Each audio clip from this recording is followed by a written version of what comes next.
அனைவருக்கும் வணக்கம் பார். தமிழைக்கான சுஜா தற்போது தமிழிலிருந்து இந்த பதிவில் நாம் காண இருப்பது மாதிரி வினாத்தாள் ஒன்றுப்பார். முழுக்க முழுக்க எட்டு தொகை நூல்கள் குறித்த வினாத்தாள் காண இருக்கின்றோம். அதே சமயம் புதுமையான தகவல்கள், புதிய தகவல்கள் இருக்கின்றன. அதனால் வினாத்தாளை முழுமையாக பாருங்கள். நன்றிப்பா. வாங்க வீடியோக்குள்ள போகலாம்.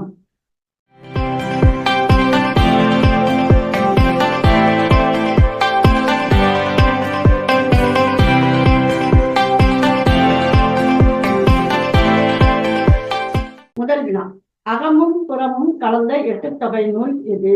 பரிபாடல். 400 பாடல்கள் கொண்ட எட்டு தொகை நூல்கள். 4. நற்றிணை, குறுந்தொகை, அகநானூறு, புறநானூறு. பதிக முன்னோடியாக அமைந்த எட்டு தொகை நூல்கள் யாவை? 2 நூல்கள், ஐங்குறுநூறு மற்றும் 10.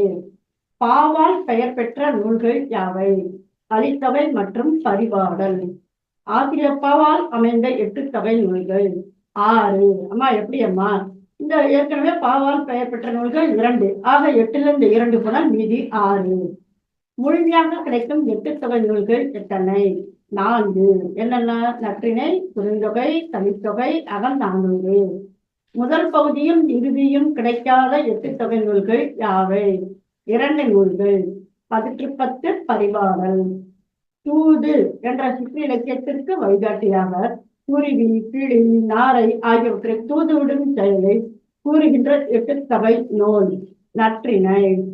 குறைவான அடிகளோ அதிக அடிகளோ இல்லாமல் இடைநிகரமான அடிகளை கொண்டு இருப்பதால் நற்றிணை என்று அழைக்கப்பட்டிருக்கலாம் என்று கூறியவர் டாக்டர் ந. சஞ்சீவி.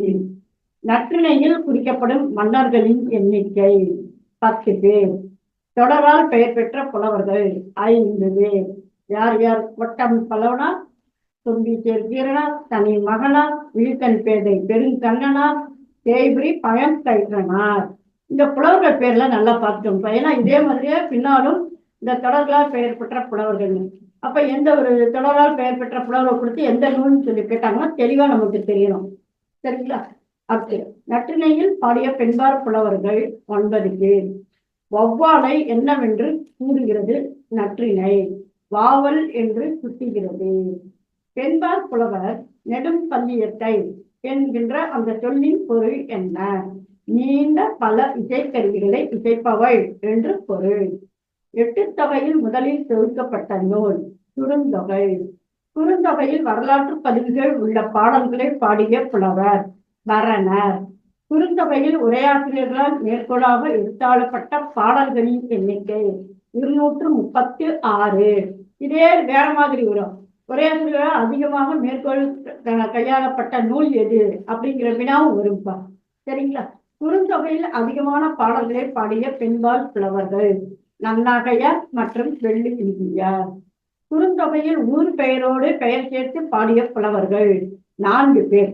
அள்ளூர் நன்முல்லையார், அர்ஜுன்கையார், புடலூர்கையார், மதுரை நல்வெள்ளியார். குறுந்தொகையில் தொழிலால் பெயர் பெற்ற புலவர்கள் அவர்கள் 3 பேர். ஆசிரியர் பெருங்கண்ணனார், கொல்லன் ஐசி, வள்ளுவன் பெருஞ்சாத்தனார். குறுந்தொகையில் தொடரால் பெயர் பெற்ற புலவர்கள் அது பார்த்தீங்கன்னா 18 புலவர்கள் சொல்லுவாங்க. அணிலாறு உன்றிலார், செம்புல பெயர் நீரார், குப்பை கோழியார், காக்கை பாடினியார், விட்டக்குதிரையார், மீனெறி தூண்டிலார், ஓரே உழனார், அடுத்து காலெறி கடிகையார், கல்பொறி சிறு நுரையார், வில்லக விரலினார், நெடுவெண் விலனார் முதலானோர். வர்ணனைகள் குறைந்து உணர்வுகள் மிகுந்து காணப்படுகின்ற நூல் எது? குறுந்தொகை. தலைவன் மீதான அன்பின் ஆழத்தை தலைவி நம்பிக்கையுடன் எடுத்துக் கூறுகின்ற இலக்கியம் எது? குறுந்தொகை. அம்மா என்ன பாடல்? நிலத்தினும் பெரிதே வானினும் உயர்ந்தென்று நீரினும் ஆறடல் என்று. அப்ப எப்படி ஒரு கணக்கு மாதிரி சொல்லிட்டா பாருங்க. நிலத்தை விட பெரியது அப்படின்னு சொல்லிட்டா, அதே சமயத்துல வானத்தை விட உயரமானது அப்படின்ட்டா, நீரை விட ஆழமானது அப்படி. ஆக எல்லா வகையான அளவுகளையும் எடுத்து காட்டிவிட்டால் தலைவன் மீதான தன் அன்பினை. குறுந்தொகையில் வடமொழி பெயர் கொண்ட புலவர்கள் எத்தனை பேர்? 6 பேர். உருத்திரன், தண்டிவியன், புலோச்சன், மாதரத்தன், பௌத்திரன், பிரமந்தன். தொடரால் பெயர் பெற்ற புலவர்களை மிகுதியாக கொண்ட நூல் எது? குறுந்தொகை. இதுவரைக்கும் நம்ம பார்த்த வினாக்கள் வேறு மாதிரியான வினா எப்படி வரலாம் என்பதற்காக இது இங்கே கொடுக்கப்பெற்றது. வினை முடித்து திருமண தலைவனை ஓர் ஏர் புழவனுடன் ஒப்பிடும் எட்டு தொகை நூல் எது? குறுந்தொகை. பாலொடு வந்த கூழொடு பெயரும் ஆறு இடை மகன் என பண்டமாற்று முறை குறித்து கூறும் பாடல் ஒரு நூல் எது? குறுந்தொகை. சதக இலக்கியத்திற்கு முன்னோடியாக அமைந்த நூல் எது? ஐங்குறுநூற்றின் பதிகம். அது என்ன சதகம்? சதகம் என்றால் 100 என்று பொருள். சதம், சரிங்களா? அப்ப 100 பாடல்களை கொண்டு ஒரு இலக்கியம் பாடுவார்கள். அது பின்னாளில் வந்த இலக்கியம் சிற்றிலக்கியம். அதுக்கு முன்னாலேயே வந்திருக்கின்றது சங்க காலத்துல 8 தொகையில 500. சரிங்களா? 500 அமைந்திருக்கும் முதல் பத்தி எது? வேட்கை 10. 500 அந்தாதி தொடையில் அமைந்த பத்தி எது? தொண்டி 10. 500 10 பாடல்களிலும் முதல் அடியும் 3வது அடியும் ஒரே போன்று இருக்கும். அது வேட்கை 10. தோற்றவர் புல்மேய செய்த வரலாற்றை காட்டுகின்ற நூல் அல்லது பகைவர் தோல்வியை குறிக்க புல் மேய்வது போல குப்புற விழச் செய்வதை காட்டும் நூல் எது? அது 500 தான்.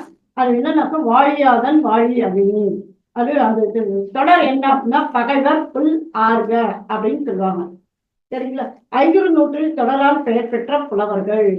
எந்த புலவர்களும் தொடரால் பெயர் பெறவில்லை. சரிங்களா? பார்த்துக்கொள்ளுங்க வித்தியாசம். வேண்டுமென்றே இப்ப நம்ம முன்னாலேயே சொன்னோம், அந்த புலவருடைய பெயரை கொடுத்து தொடரால் சிறப்பு பெற்ற புலவர் இவர் எந்த நூல்னு சொல்லி கேட்பாங்க. அதுல பாத்தீங்கன்னா 500 ஒரு 4 தெரிவுடைகளை ஒன்றாக இருக்கும். நன்றாக நினைவு கொள்ளுங்க, எந்த புலவரும் கொண்ட நூல் இல்லாத நூல் 500. சரிங்களா? 500 அதிகம் குறிக்கப்படுகின்ற ஆதன் எக்குடியை சேர்ந்தவன்? ஆவினர் குடியினை சேர்ந்தவன். மருதத்திணைய முதலாக வைத்து தொகுக்கப்பட்ட நூல் எது? 500. இது மட்டும் நம்ம 8 தொகையிலே 500 மட்டும்தான். சரிங்களா? 5 கருப்பொருள்களால் ஆன இந்த விலங்குகள் பறவைகள் ஆகியவற்றை அடிப்படையாக கொண்டு 10 பாடல்கள் அமைத்த நூல் எது? 500. சரிங்களா? அடுத்து அகப்பொருளுக்குரிய முதல் கரு உரிப்பொருள்கள் 3ம் குறைவாக அமைந்து உள்ளுரை ஓமை இறைச்சி முதலிய நயங்கள் நிறைந்திருக்கின்ற 8 தொகை நூல் எது? 500. சரிங்களப்ப? ஆக இதுவரைக்கும் 8 தொகை நூல்கள் குறித்த சில நூல்களுடைய கருத்துக்களை நாம் மாதிரி வினாத்தாளாக பார்த்தோம். அடுத்து இதனுடைய தொடர்ச்சி அடுத்த பதிவில் அமைய இருக்கின்றது. அதே சமயம் இந்த 8 தொகை நூல்கள் குறித்து யாரு, எந்த புலவர், எந்த ஆண்டு, பாடல்கள் எத்தனை வரிகள் கொண்டது, தொகுத்தவர் யார், தொகுப்பித்தவர் யார், இன்னும் கூடுதல் சிறப்பு செய்திகள் கொண்டது பார்த்தோமானால் அட்டவணைகள் அப்படிங்கிற பிளேலிஸ்ட்ல இருக்கு.